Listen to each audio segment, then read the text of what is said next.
to the Infowars Nightly News. I'm your host, Jakari Jackson. Here's what we have in store for you on this August 15th, 2013 edition. Tonight, is Infowars too popular for Rachel Maddow? As alarmed citizens watch militarized cops invade their neighborhood, a Marine Corps colonel says Homeland Security is building a domestic army. All that and more on tonight's Infowars Nightly News.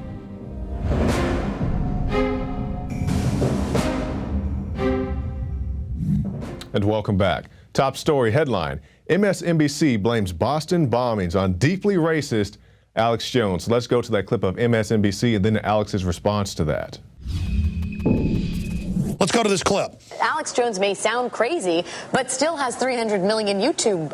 600 million. 300 million people that have watched him on YouTube. And that sort of fringe, arch-conservative, deeply, I think, racist strain is being tapped into at crazy profit by people in the media. Well, it is. And I think that the point you just made is the key. Crazy profit. Crazy profit. These folks are getting paid to be racist. They're being paid to be ignorant publicly. Steele's the real one. Let's turn that off. By the way, we called a computer company yesterday in the afternoon who I guess had this on, and they said, we don't want to work with you because of your racism, basically.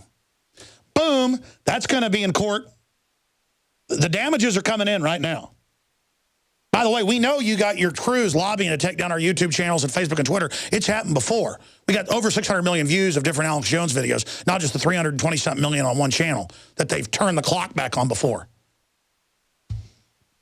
They're scared of us, ladies and gentlemen, because they know that we know the truth. And then they go into how, yeah, these libertarians are bombing stuff. Malice aforethought with intent to do harm. Up there just saying racist, racist, racist to create division so we don't come together. And this isn't the first time we've had this happen with MSNBC. Remember earlier this year we had this Infowars too popular for Rachel Maddow. Now, this is a strange thing to give somebody credit for, but at least Rachel Maddow, she'll take a clip out of context. This other lady on MSNBC won't even do that. But, you know, here at Infowars, if we say somebody said something, we'll show you an article with a link of that person actually saying it or in an article where they said it. You know, they don't even do that anymore. So just get ready to be served your papers at MSNBC, and the world keeps spinning. We have this Marine Corps colonel, Homeland Security is building domestic army. When I was in Iraq, I was in charge, I was the Ministry of Defense coordinator. My job was to man, train, and equip the Iraqi army in Al-Anbar, Najaf, Karbala, and northern Libya provinces. What's happening here is we're building a domestic military because it's unlawful, unconstitutional to use American troops on American soil.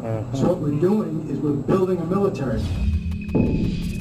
And that's a shorter clip of a much larger video. I do encourage you to go to Infowars.com and watch that for yourself. But just like this graphic says, more Mayberry, less Fallujah. People don't like to be treated like enemy combatants in their own home right here in the United States, such as what happened to me in the city of Austin, Texas. If you're a new viewer, last week I encountered a SWAT team who was raiding my neighbor's apartment. What were they looking for? I don't know. APD won't give me that police report.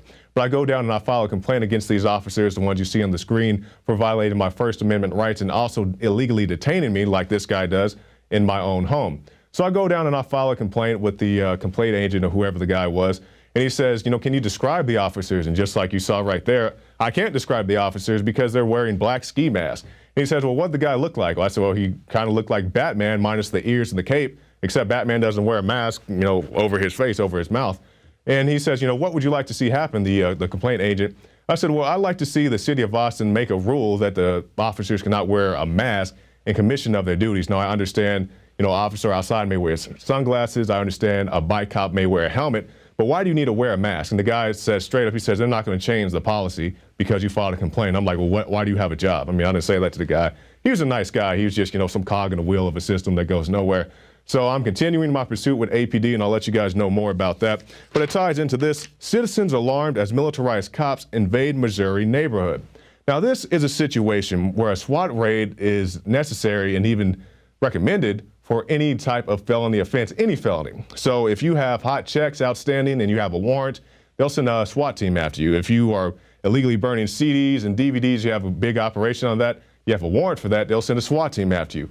And this is just what they do to, rationalize having SWAT teams everywhere, having these militarized police. For any type of offense, any type of felony warrant in this county, they can send a SWAT team after you.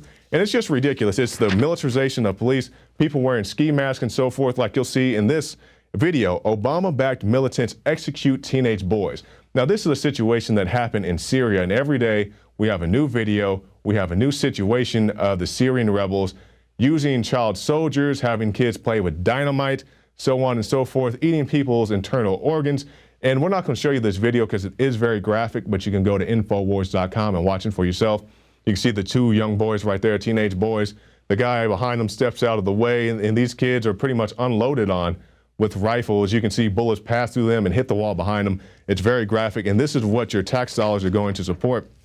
Last week, I did a Married on the Street, and I was talking to people at the American Idol auditions here in the city of Austin. And one lady said, I was talking to her about these topics, and she said, every American should be against us arming our own opposition. And I said, yeah. And speaking of that, some people in the Northeast feel the same way. This is Dan Badandi reporting for the Infowars Nightly News, and we're in Newport, Rhode Island, and today we're going to ask the general public their thoughts on the latest conflicts in Syria, Egypt, and all over the world, and their thoughts about Edward Snowden, the whistleblower from the NSA. Now admitted, do you think the NSA spying on your emails and phone calls is for our safety, or is it treason against the Fourth Amendment of the United States Constitution? I'm going to have to say treason. Treason. I think they're obviously using fair judgment in deciding who's a terrorist and who isn't. I think it's for our safety. Well, I'm not worried about the invasion of my privacy or any conversations I'm having. I do believe it is a violation of our Fourth Amendment rights. The commies are spying on you. Everyone's spying on you. The Chinese are spying on you, even the Albanians. So why not the NSA, whoever the hell they are? I think that the U.S. has their obligation and responsibility to make sure that the public at large is safe. As long as it's used appropriately, it's more for our safety. Do you know what the Fourth Amendment is? I can't say I do. Right to privacy. Freedom of speech. You tell me. Which one is that exactly? Legal search and seizures and... Okay. Yep. Search and seizure. Guns? I don't recall right off the top. Yes. A protection against our safety. Do you think Edward Snowden, the whistleblower from the NSA, is a hero, or should he be charged for espionage? I think he's a hero. I think he's a hero. I think he's a hero. Hero. Charged with espionage. He should definitely be charged. If he's working for us, he really shouldn't turn on us. I think he's an idiot. Should President Obama put a stop to the NSA spying, or just continue to ignore the issue? I don't know, continue to ignore the issue. I know it's before Congress now, and Congress is going to vote on it, and I think that's a good idea at this point. But again, I really didn't have a problem with it the way it was. He should forget about it and work on more important events. It infringes upon public's right to privacy. It should be, should be looked at. I mean, yeah, they're infringing on our rights, but I don't know. I felt safer that knowing that they were doing it while they were, I feel safe. I think he should probably continue to ignore the issue because it's for the public's safety. I think he should put a stop to it because it's against our Fourth Amendment right. He wouldn't have a clue, that fella. I support the president fully. I think spying is bad, but I think that if it's for our safety, sometimes it needs to be done. I don't think he should ignore it, but seeing that I think that it might be for safety reasons, he should probably regulate it. Can you name any recent scandals that President Obama and his administration have been involved in? Too many to answer. He's an idiot. Vexing the Tea Parties and making it difficult for them to get applications. Not off the top of my head, no. Besides this one, no. Benghazi. Not too many. I think the Obama administration has been pretty scandal-free, actually. Such as Benghazi, Operation Fast and Furious. Benghazi, I didn't think that they were at fault there. I mean, I think they've done the right thing now as far as closing the embassies, but I really didn't think that there was, anything at fault there as well. I mean, they can always, look after the fact and point fingers. I'm familiar with some.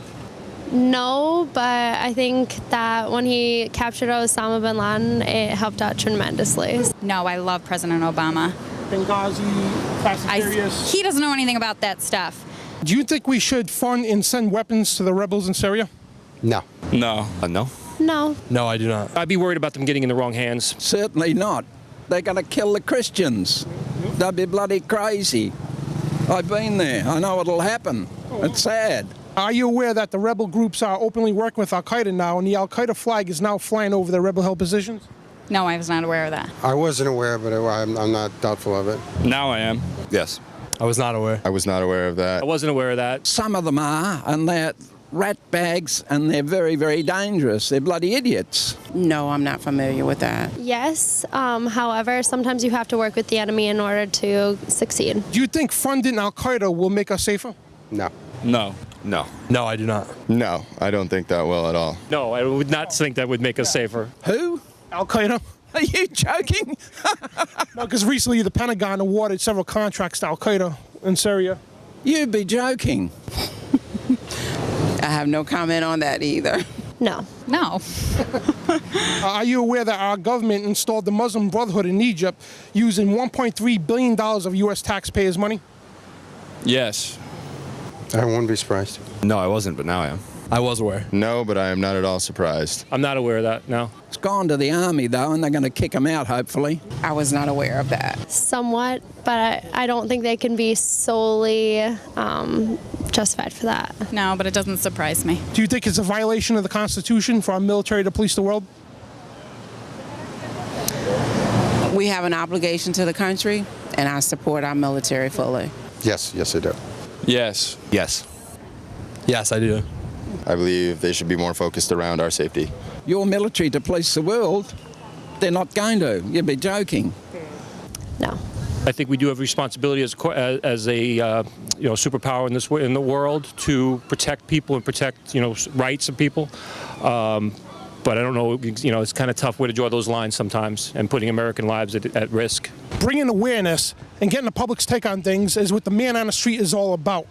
Those who give up civil liberties for security, you'll get neither nor deserve neither. So anybody that works for the NSA, the CIA, FBI, or any of the government alphabet agencies, you know what? If you know something's going wrong, it's your duty, your responsibility, so says the Declaration of Independence, to do something about it, regardless of the consequences, just like our founding fathers did, and they did something about it. So it's you who takes a sworn oath on the Constitution and to uphold the Constitution. And this is Dan Badandi reporting for the Infowars Nightly News. And for our last story, we have this: dangerous operations at Fukushima's reactor number 4 could ignite atomic chain reaction, threatening to trigger a new and possibly more devastating nuclear disaster than the original or ongoing one at the Fukushima plant in Japan. A risky plan to remove fuel rods from a damaged reactor building could unleash an unprecedented level of radiation. Now, this is according to the experts. They say it could be 14,000 times the amount of radiation released by the bombing of Hiroshima. Now, I'm no expert on nuclear physics or atomic chain reaction, so I can't say whether or not it's a good idea to try to move these things into a more stable location. So I really don't know what to say about this, but definitely be aware of this, because you remember last time when they had the original Fukushima incident, they just raised the level of acceptable radiation here in the U.S. So it's like, oh, we just upped it from this to that. That's perfectly fine. If you start feeling a little sick or your kids start turning weird colors, that's perfectly fine. And not to make light of the situation, it's a very unstable situation, no pun intended. So let's end now with our quote of the day. Let us therefore animate and encourage each other in showing a world that a free man, contending for his liberty on his own ground, is superior to any slavish mercenary on earth. That by George Washington.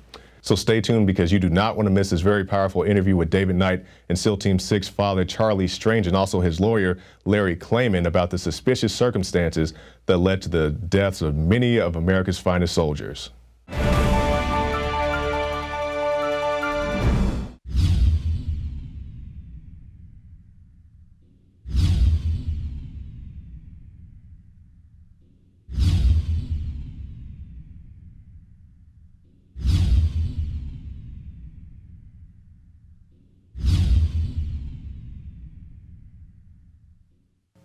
Authoritarian control freaks throughout history have sought to make populations dependent. The United Nations openly has talked about using food as a weapon against the third world and the industrialized first world. State Department Memorandum 200, developed by Henry Kissinger, called for destroying the food capacity, not just of the United States, but every country in the world, so they could use food scarcity as a political weapon of control. Just a decade ago, less than 10 million Americans were on food stamps. 4 years ago, it was 25 million. It's now reached almost 50 million. Socialist health care is designed to destroy our health care system. The establishment wants you to be a bunch of cowardly, dumbed-down people who can't stand up for yourselves. That's why they're rushing to try to restrict citizens owning firearms. Because since the early 1990s, gun ownership has gone straight up, while violent crime has gone straight down by 49%. And globalist-controlled strongholds like Chicago and New York, where they've taken the citizens' guns, have the highest crime rates in the world. What am I getting at here? The system doesn't want you to be self-sufficient. That's why I promote the fact that you should go out, buy firearms, and go take lessons and learn how to use them. I want you to stand up for your birthright of liberty and freedom. During a serious meltdown, they're going to tell you, hey, you want food? Turn in your guns. And that's why we need to put the globalists in check. And then finally bring them to checkmate by being self-sufficient, by being prepared, by having a garden, by learning how to can your own foods, by having friends and family and community that will stand together. But at the heart of that is having quality, storable foods. And that's why I went out more than a decade ago and found the very best food company to be my sponsor, eFoods Direct. They're the company that I personally use for my emergency food storage preparation, whether it be for natural disasters or the tyranny that is intensifying. So give them a call, 800-409-5633. That's 800-409-5633.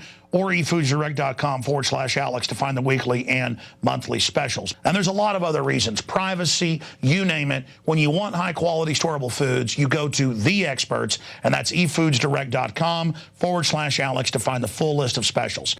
The 2-week food supply provides one adult with 81 servings of healthy, delicious, storable food for 14 days. The 1-month food supply provides 192 servings for 28 days. And then there's the 1-month family food pack. It will change the way you look at the food in your pantry. Every time you eat one of these meals, you are eating healthy, delicious food and saving a lot of money. The 3-month food supply, 576 servings of storable food for 91 days. And the 1-year food supply will provide you with 2,304 servings of healthy, delicious, storable food for 1 full year. Your meals are as delicious and nutritious tonight as they'll be in 25 years. Bottom line, there's a bunch of specials at efoodsdirect.com/Alex. You can also call them at the toll-free number on your screen, and they can send you a catalog with all the specials detailed and tell you about the weekly and monthly specials that they're always running.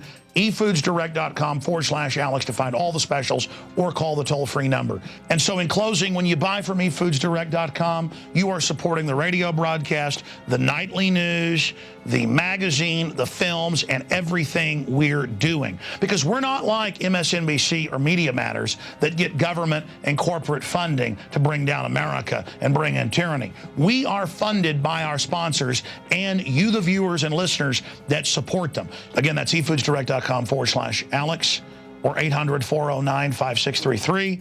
And when you're also visiting Infowars.com or PrisonPlanet.com, you can click on the banners to take you to the weekly and monthly specials.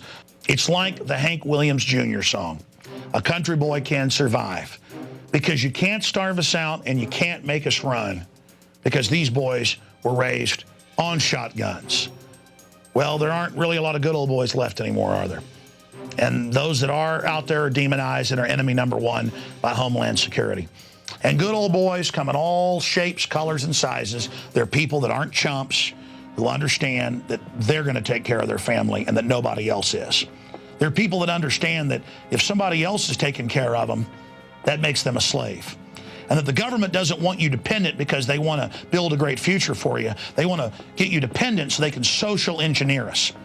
So the answer is get self-sufficient, become men again, and tell the New World Order to go straight to hell.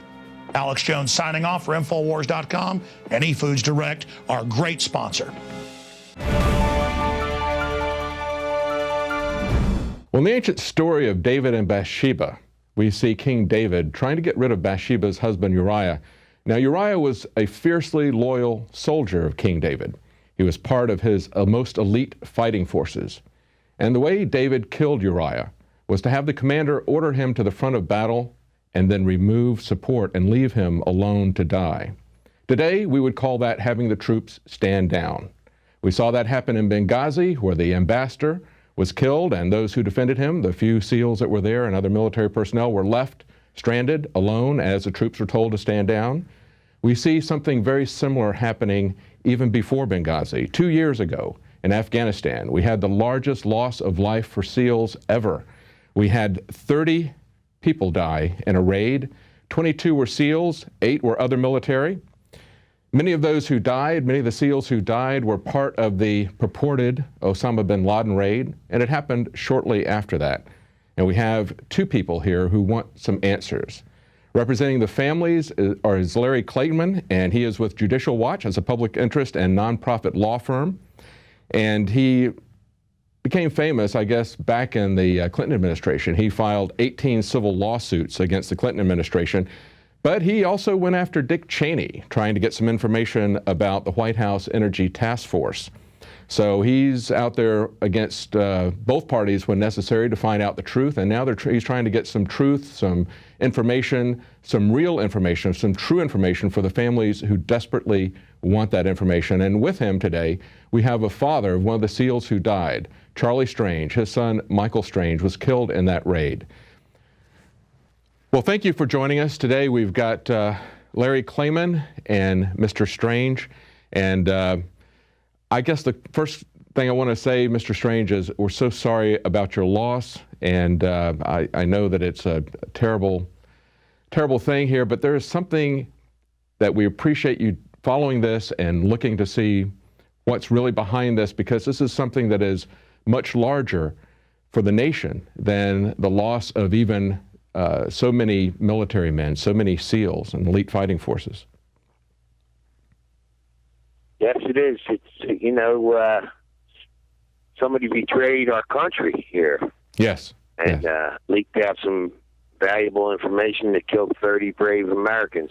And this is something that affects all Americans as well as all servicemen. When something like this can happen to your son, this is something that can happen to anyone who's in the military, and even to anyone who is in the United States. They don't have to be in the military. We have questions about what happened to Michael Hastings. And when we see the government giving us so many different versions of the story, and so many of these versions, well, actually, none of them really ring true, do they? No, not at all. And then that's the main purpose, is to get the truth, and so this don't happen to someone else's son or daughter. Yes, absolutely. Absolutely. Well, thank you for doing this, and we thank the other families for doing this. Mr. Klayman, is the how many families are involved in this lawsuit? We have 3 involved in the lawsuit, and there are other families that actually joined our group. Right now, we can't say who they are, but people are coming to us, and we suspect that there'll be many more as this lawsuit progresses. Now, tell us the basis of the lawsuit. Exactly what is it that you're suing about? The basis is, and you can find it at freedomwatchusa.org, that website. You can see a copy of the complaint.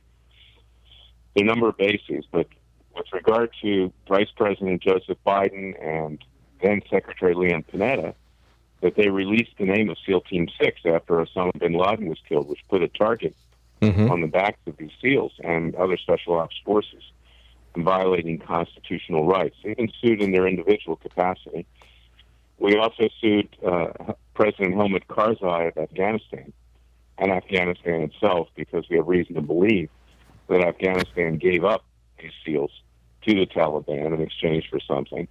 And we sued the government of Iran because Iran pays a bounty of $1,000 per head for each U.S. serviceman that is killed. So all of these defendants are in the case, and the case is going to be moving forward, but it's a multifaceted case. Well, tell us about the Afghan connection with Hamid Karzai.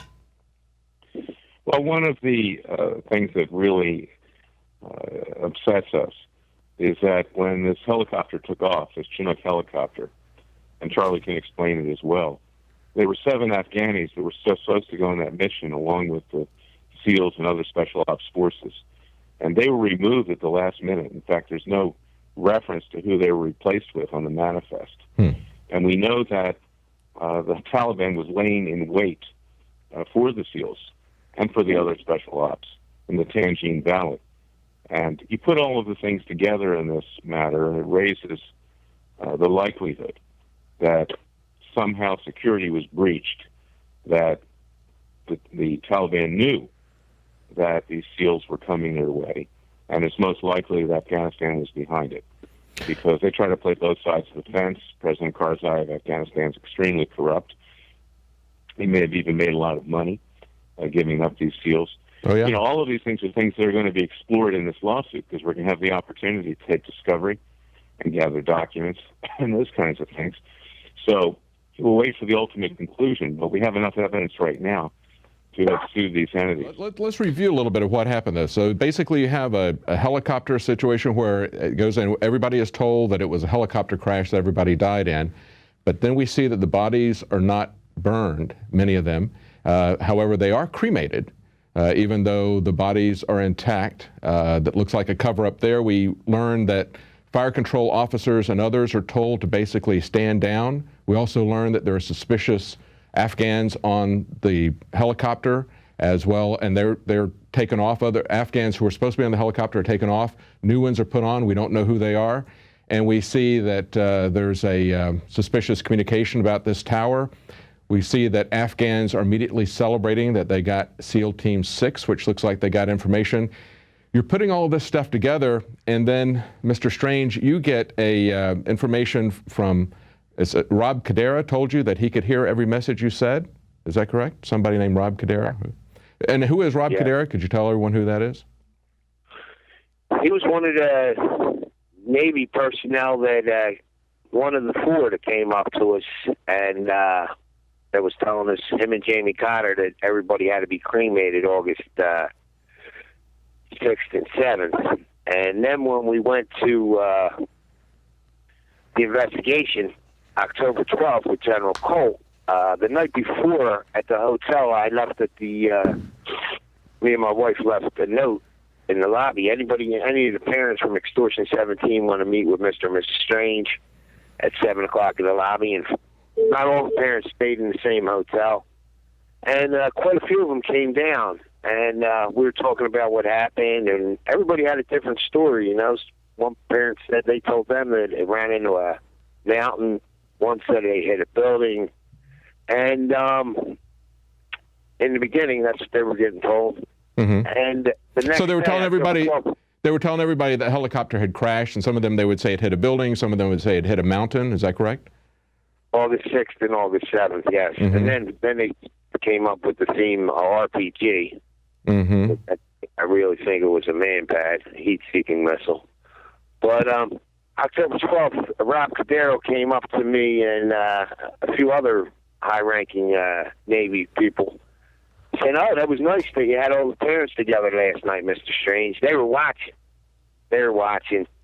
And then afterwards, when he's walking me to my car, he says, you know, with this phone I have here, I can hear everything you say. I get every text message you get. Huh. And he says, then you can walk up to me and I push this button and it disappears. It's a tale of deception and lies. It's a tale of betrayal. And if people want to follow this progress, they can go to freedomwatchusa.org. That's Larry Klayman's website. And there is a memorial website for Michael Strange that actually talks about Voices for Silent Heroes. And that's michaelstrangefoundation.org. Is that correct, Mr. Strange? Yes. Yes, michaelstrangefoundation.org. There it is right there on the key. Well, thank you, gentlemen. Thank you for following this, and we'll be coming back to you to find updates. We hope we get some answers, all of us. Thank you very much, and God bless you. Thank you.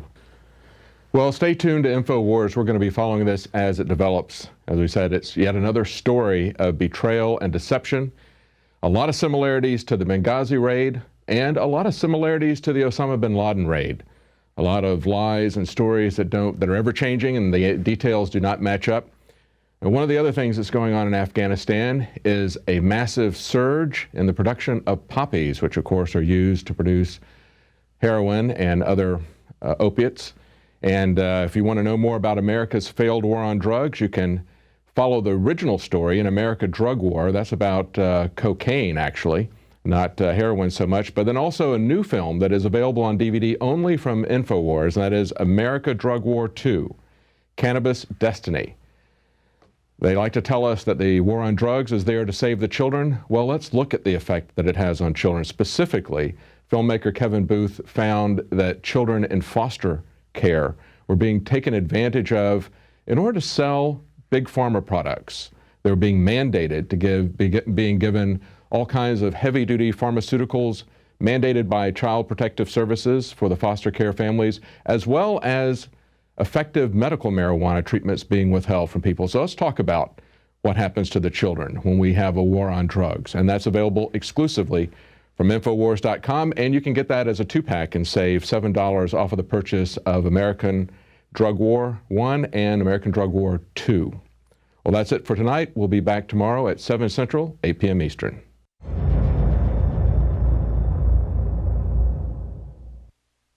Now you can watch The Alex Jones Show live as it happens at Infowars.com/show.